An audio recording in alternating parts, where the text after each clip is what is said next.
Hi and welcome back to a new video on my channel. In case you're new here, my name is Janet, and in case you have seen my Dutch videos previously, you might be a bit surprised, but I have made the decision to turn this channel into an English one.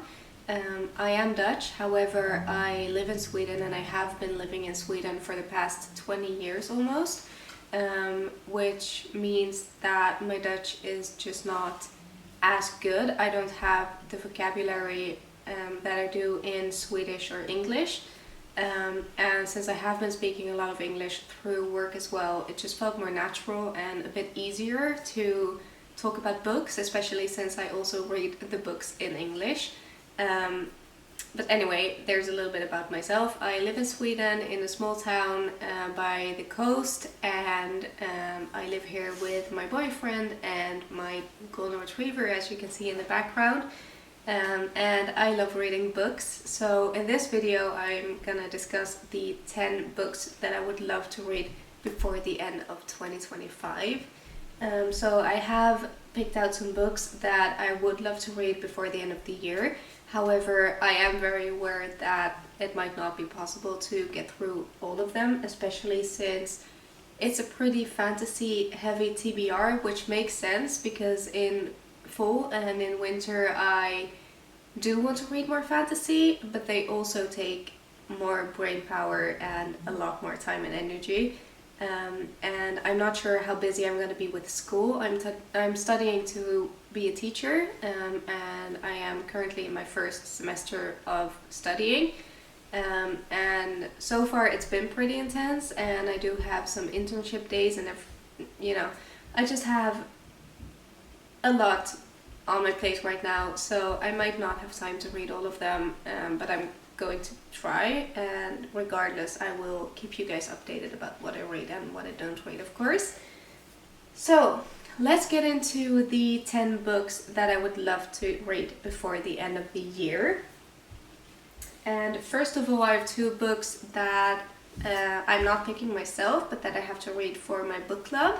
I am in a book club with 4 other friends, and this year we decided on a few genres, and then we all gave our suggestions for the different genres, and then we voted for the books for those genres. So in November we are reading Dark Academia, and the book that won the voting was Babel by R.F. Kuang. I have read one Dark Academia book before, that's Ninth House. I read it in, I can't remember if it was in September or October, but it was pretty recently. And I actually ended up loving that book, and it made me feel a bit less intimidated by this book, because I have been very intimidated to pick this one up, even though I have been wanting to pick it up for a long time. But yeah, Babel is the book club book for the month of November, and it's about Oxford in the 1800s. They're at the Royal Institute of Translation, the tower from which all the power of the empire flows. Orphaned in Canton and brought to England by a mysterious guardian, Robin Swift thought Babel a paradise until it became a prison. But can a student stand against an empire? I have no idea what it's about. The text is eeny meeny, super tiny, and it's 500 something pages long. So yeah, I will have to start reading this pretty soon, but I am very excited because I have heard a lot of good things about it. I just hope that I'm smart enough to read this.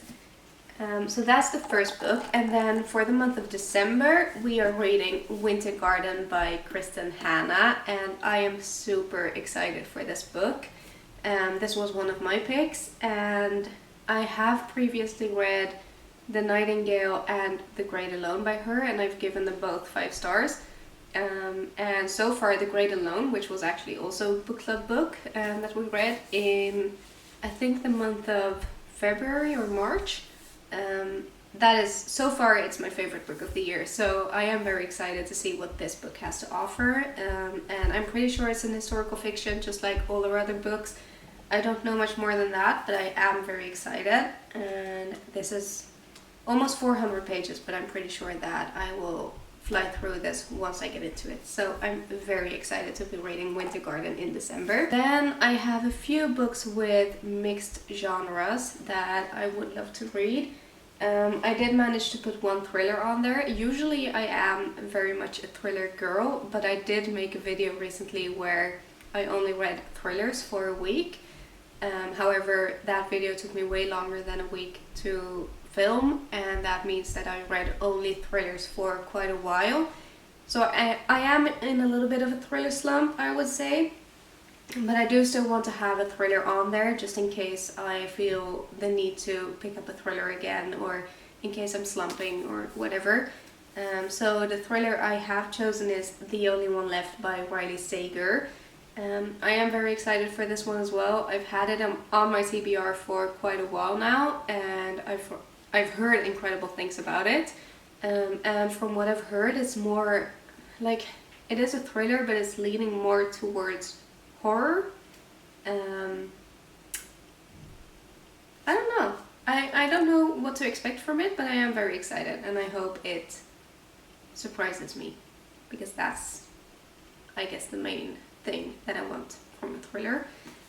So The Only One Left by Riley Sager, and I think everyone has heard about this by now, so I'm not gonna get into it that much more.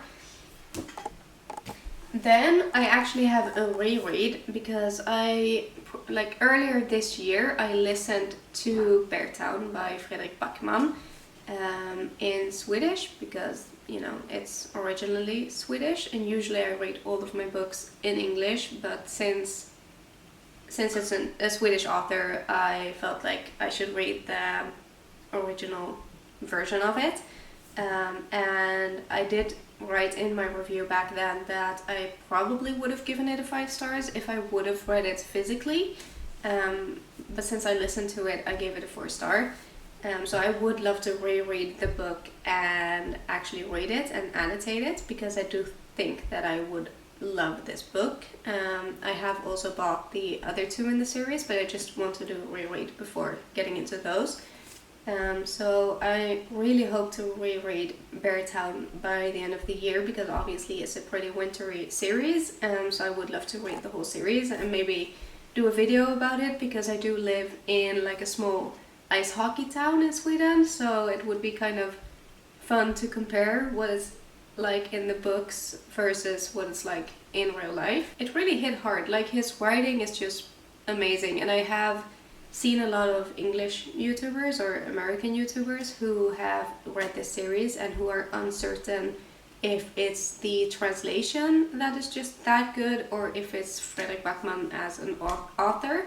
But I can confirm that the Swedish version is written equally beautifully as the translated version. So I'm super excited to reread this one. And this is more of a, I guess, a lit fic. I have one romance book, and it's probably the next book that I'm reading, and that is Business Casual by B.K. Borison. This is the 4th and last book in the Love Light Forum series, and this one is set in fall, so I would love to read this in the month of November. So I think that I'm going to pick this up straight away, basically, because then I will have read all of the Love Light Farms books in the seasons that they are set. So yeah, this is basically just a romance. I think this is opposite attract. It seems to be like a one-night stand kind of situation, which is usually not my favorite, but who knows, maybe this one surprises me. And I have really enjoyed the other books in the series. And then comes the part where this gets very fantasy heavy, because the rest of the books that are on my little TBR for the end of the year are fantasy books, but we'll see how I do about that. First of all, we have Six of Crows by Leigh Bardugo. I still have not read this duology, and I really need to. I did read the Shadow and Bones trilogy, I think like 2 years ago at this point. And I have had this on my shelf for a long time, because it's one of my best friend's favorite book series, but I just have not gotten to it. For some reason I feel very intimidated by this duology, and I'm not sure why. But I'm equally very excited, and this is also one of the books that was on my 25 books to read in 2025, so I would be able to cross it off that list as well, so that would be pretty satisfying. But I don't know, for some reason I'm just very intimidated, but equally excited, I would say. Hopefully I will get to this by the end of this year. Then we have 2 books in the same series, but I thought I would put both of them on there. And that is A Court of Wings and Ruin and A Court of Frost and Starlight by Sarah J. Maas. These are the 3rd and the 4th books in the ACOTAR series, and I have not read them yet, which I feel like everyone has. I did previously this year read the 1st and the 2nd book in the series, so it's not that long ago. But I have been putting this off to read it like closer to the month of December, because I've heard that this one should definitely be read in the winter, and that it has, I think it's like, has a little bit of Christmas in it, so I kind of want to read it closer to Christmas. And obviously now is the time, so this one will also be one of my next reads, I think. It's just so long. It's 700 pages long, so it is a little bit intimidating as well. I will have to look up a recap just to be safe from the previous 2 books, but I am very excited to continue this series, and I've heard that this one is a lot of people's favorite in the series. And then this one, a lot of people say that you can skip it, but I just want to read it because, you know, it's short, it's a novella, and I don't know, I just don't think I could skip a novella in the series, even if it's not necessary. So those 2 are also on my TBR. And then we only have 2 books left. The first one is one that I've also heard that it should definitely be read in winter, even though I think that the cover screams fall. Again, one of my best friends read this and said that it was definitely a winter book, and that is Emily Wilde's an encyclopedia of fairies. I don't know if I said that right. By Heather Fawcett. I have had this on my bookshelf for, I think it's close to 2 years now, because I bought it because of the cover, to be honest. Like, it's the most beautiful book that I have seen probably, and I am also very excited to read it, but again, I've just been waiting for the right time, and then last year I was gonna read it in winter, but I just didn't get to it, so I am definitely hoping to get to it this winter, hopefully before the end of the year, but otherwise January is fine too, of course. But yes, I am super excited, and I also have the 2nd book in the series waiting to be read as well, so hopefully I will get to this one sooner rather than later. And then last but not least, I do want to finish off a fantasy series that has been waiting for me to finish it off, and that is, what is it called? Fearless by Lauren Roberts. I don't have the dust jacket on because I think it's more beautifully displayed like this. This one is obviously the last book in the Powerless trilogy. There is a novella that just came out this year, I think, so I might read that as well. But yeah, this is the last like actual book in the series. And I did read Powerless and Powerful last year, I think, and then Reckless earlier this year, or maybe end of last year as well, I'm not sure. But I do want to read this one to finish off a series, because I am in the middle of a few series, and I will be starting a few new ones as well if I get to all of these books. So it would be really nice to kind of cross it off the list. And I am excited to see where it goes, because I did enjoy the first 2 books in the series. It's not like an all-time favorite, but they were definitely enjoyable to me. And I do think that this edition is beautiful with like the pink map and everything, so I am very excited.